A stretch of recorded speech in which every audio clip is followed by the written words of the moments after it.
एक राज्य में एक बार एक सन्यासी आया और सीधा राजा के महल में चला गया। उस सन्यासी की वेशभूषा को देखकर राजा के किसी भी सिपाही ने उसे अंदर जाने से मना नहीं किया। वो सन्यासी सीधा राजा के दरबार में चला गया।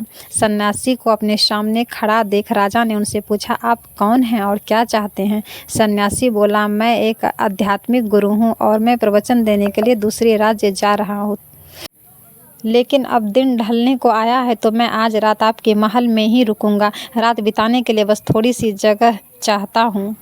सन्यासी की बात सुनकर राजा बोला, ये एक राजा का महल है, कोई विश्राम स्थल नहीं है जो आप यहाँ रात में रुकना चाहते हैं। आप बाहर जाइए, वहाँ रहने की कोई ना कोई व्यवस्था आपको मिल जाएगी। सन्यासी ने राजा से फिर प्रश्न किया, महाराज क्या मैं जान सकता हूँ कि आपसे पहले ये महल किसका था? राजा बोला, मेरे पिताजी का था, क्योंकि मुझसे पहले वही राजा थे। सन्यासी ने फिर प्रश्न किया, अच्छा तो अब आपके पिताजी कहाँ हैं? राजा बोला, अब वो इस दुनिया में नहीं रहे, तभी तो मैं राजा बना हूँ। अच्छा, आपके पिताजी से पहले ये महल किसका था? सन्यासी ने फिर से प्रश्न पूछा। राजा को अब गुस्सा आने लगा, लेकिन फिर भी उसने शांत होकर जवाब दिया, मेरे पिता से पहले यह मेरे दादाजी का था और अब वो इस दुनिया में नहीं है।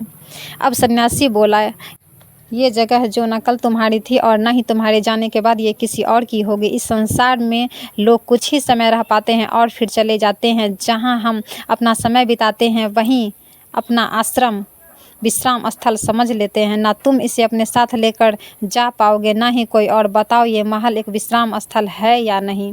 राजा उनकी बात समझ गया और हाथ जोड़कर माफ़ी मांगने लगा। उस सन्यासी को वहाँ रुकने के लिए जगह दे दी और पूरे श्रद्धा भाव से आतिथ्य सत्कार कर सुबह उन्हें अच्छे से विदा किया।